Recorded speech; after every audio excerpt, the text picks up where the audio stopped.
నమస్తే, welcome to hit TV. ఈ రోజు మనతో పాటు సీతారామరాజు గురువు గారు ఉన్నారు. వారితో మాట్లాడి అనేక విషయాలు తెలుసుకునే ప్రయత్నం చేద్దాం. నమస్తే గురువు గారు. ఓం నమ శివాయ. పరమేశ్వర కృపా కటాక్ష సిద్ధిరస్తు. సర్వే జనా సుఖినో భవంతు. గురువు గారు, చాలా మంది నాలుగు మీద పుట్టుమచ్చలు ఉంటే వాళ్ళు ఏం చెప్తే అది అవుతుంది అంటారు కదా, ఇది వాస్తవమేనంటారా? వాస్తవానికి అయితే తల్లి, ఈ పుట్టుమచ్చల శాస్త్రంలో పుట్టుమచ్చల గురించి నుదుటున అనేది అనుకూలమైన దిశలో ఉంటే మనిషి తేజస్సు మారుతూ ఉందంటారు. అరచేతిలో ఉండటం వల్ల అదృష్ట భాగంలో నడుస్తూ ఉంటుంది.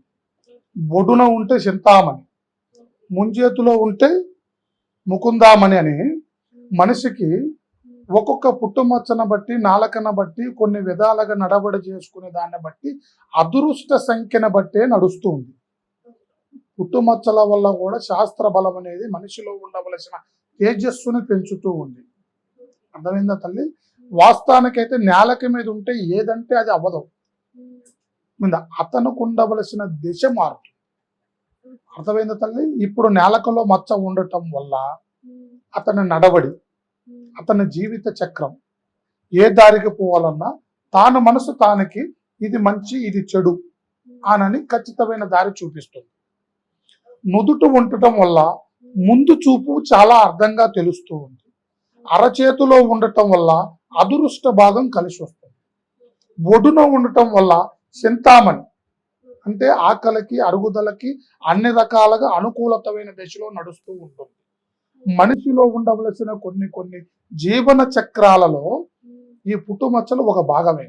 ఆ శాస్త్రంలో ఉండవలసిన స్థితిని బట్టి మనిషిలో ఉండవలసిన జ్ఞాన స్థితి, యోగ స్థితి, లలాట స్థితి, భార్య భర్తల స్థితి ఒక్కొక్క మచ్చతోని ఒక్కొక్కటి ముడిపడి ఉంటుందన్నమాట.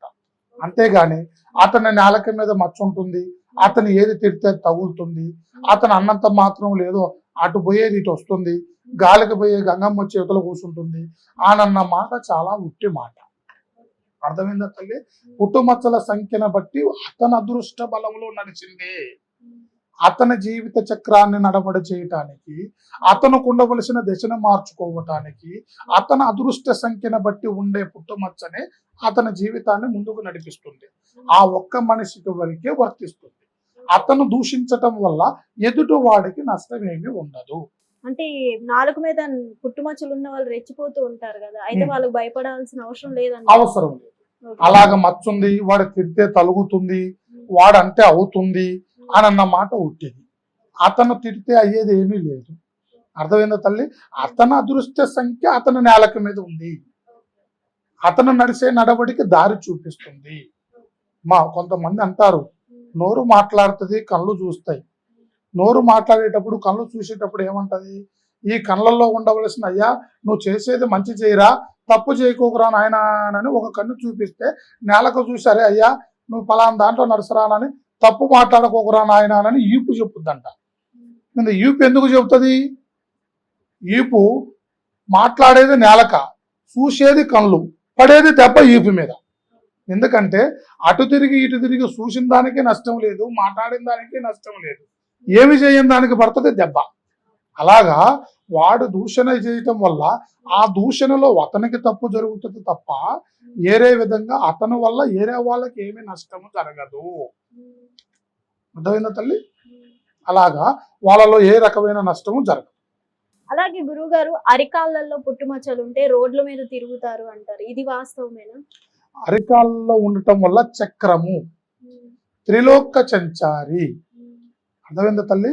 అరికాలలో ఉండటం వల్ల మనిషి కష్టాన్ని నమ్ముకుంటూ తిరుగుతాడు. అర్థమైందా తల్లి? అతని నడకట అనేది ఆగదు.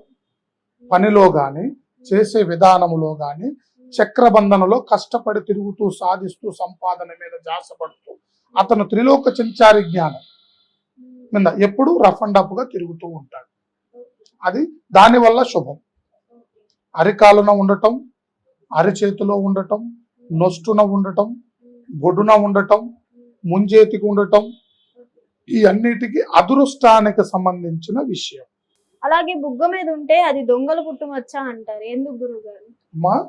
బుగ్గ మీద ఉంటే ఇది దొంగలకే ఉంటది అని అంటారు. అది బుగ్గ మీద ఉండటం వల్ల అది దొంగలకు ఉండేదేం కాదు.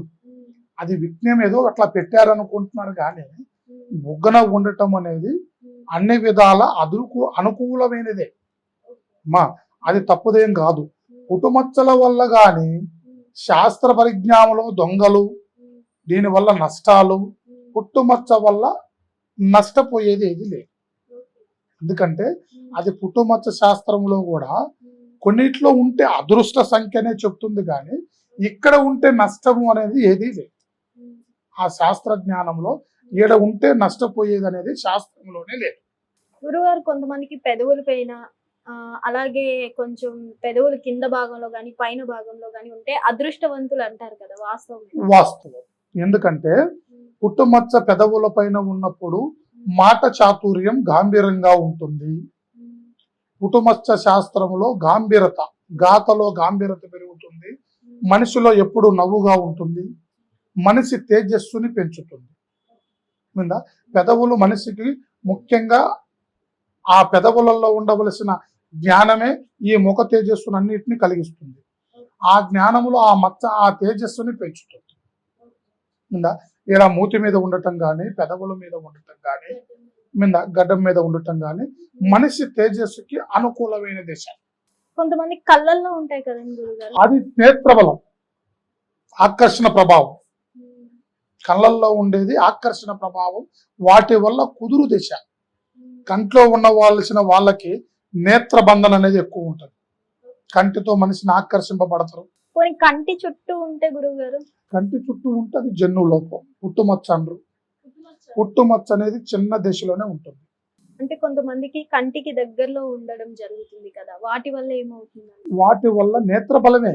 కంటి చూపు ఆవరణాలంటే మనిషికి కనుబొమ్మల కాడ నుంచి కంటి చూపు ఆవరణ వరకు ఒక దిశ, పెదవుల నుంచి ఒక దిశ, నుదురు నుంచి ఒక దిశ, బొగ్గ నుంచి ఒక దిశ, చెవు నుంచి వినికిడి దిశ. ఈ పుట్టుమచ్చల శాస్త్రంలో ప్రతి ఒక్క మచ్చకు ప్రతి ఒక్క బలం ఉంటుంది. కానీ దానివల్ల అతని వరకే వర్తిస్తుంది. దానివల్ల ఎదుటివాడికి నష్టం ఉండదు, ఎదుటివాడిని అంటే ప్రమాదం ఉండదు. అతనిలో ఉండవలసిన తేజస్సు పెంచటానికి, ఆ మచ్చల నుంచి దశ పెరగటానికి, అతని నుంచి ఉండవలసిన యోగ బలం నడవటానికి ఒక్కొక్క దాంట్లో ఒక్కొక్క దశ ఉంటుంది. కానీ ఒక్కొక్క దగ్గర ఉంటే నష్టం అనేది ఆ మచ్చల శాస్త్రం అనేది లేదు. కొంతమందికి పొట్ట మీద, నడుము మీద, అలాగే ఛాతీ పైన ఉంటూ ఉంటాయి కదా, వాటి వల్ల ఏమవుతుంది? వాటి వల్ల అనేది ధనలాభం. పొట్ట మీద కుబేర స్థానం. అర్థమైందా తల్లి? పొట్ట అంటేనే కుబేరు. ఆ కుబేర స్థానంలో అన్ని విధాలుగా మనిషికి ధనలాభం కలుగుతుంది. కొన్ని రకాలుగా నడవడి ముందు నడుస్తుంది. అర్థమైందా? అతనిలో ఉండవలసిన జ్ఞాన స్థితి కొద్దిగా అనుకూలమైన దిశలో నడుస్తుంది. పుష్టిగా భోంచేస్తూ ఉంటారు. అనుకూలంగా దాని రాకట కోసం ఆలోచిస్తూ ఉంటారు. అతనికి అన్ని రకాలుగా మత్స్య శాస్త్రంలో పొట్ట భాగం కుబేర స్థానం మంచి యోగం. కొంతమందికి వెనక వీపు మీద పెద్ద ఉంటాయి కదా గురుగారు, వాటి వల్ల ఏమవుతుంది? కుడివైపులో ఉంటే మంచి యోగమంతుడు, రాజకీయ బలంలో అభివృద్ధి మంతుడైతాడు. మధ్యలో ఉంటే కొన్ని రకాలుగా ధనలాభంలో, లక్ష్మీ ఫలంలో అటు ఇటు నడుస్తూ ఉంటుంది. అర్థమైందా తల్లి? అతను రెండు రకాలుగా నడుస్తూ ఉంటాడు. రాజకీయ పరంగా, బిజినెస్ పరంగా, అన్ని రకాల రంగంలో ఉంటాడు. ఒకవైపు ఉన్నవాడు రాజకీయంలో మంచిగా రాణిస్తాడు. అర్థమైందా? కుడి భాగంలో ఉండవలసింది దివ్య చక్రం మీద ఎప్పుడైతే ఇంత అడలుపులో ఉంటుందో అతని జీవిత చక్రం అనేది అన్ని విధాలుగా అంశాపూర్వకంగా బలమైన దిశలో నడుస్తుంది. రాజకీయ ఫలంలో మంచి అభివృద్ధి మంతుడు అవుతాడు, ఆలోచన పరుడు అవుతాడు, మంచి దేశమంతుడు అవుతాడు. ఆ శాస్త్ర ప్రభావంలో ఎక్కడికి పోయినా ముందు దేశం బ్రహ్మాండమైన దిశలో నడపకపోతాడు. ఆ యోగమే యోగం. పలానా ప్లేస్ లో ఉంటే ఆ పుట్టుమచ్చ మంచిది కాదు, చెడు అనడానికి ఏదైనా ఉందా గురు? వాస్తవానికైతే తల్లి, పుట్టుమచ్చల యోగంలో పలానా ప్లేస్ లో ఉంటే నష్టము అనేది ఏది లేదు. ఒక్కొక్క దానికి ఒక్కొక్క శాస్త్రం మంచిగానే ఘోషిస్తారు. ఇలా ఉండటం వల్ల ఇది మంచి జరుగుతుంది, ఇది ఒక్కొక్క దానికి ఒక్కొక్క సబ్జెక్ట్ ఉంటుంది.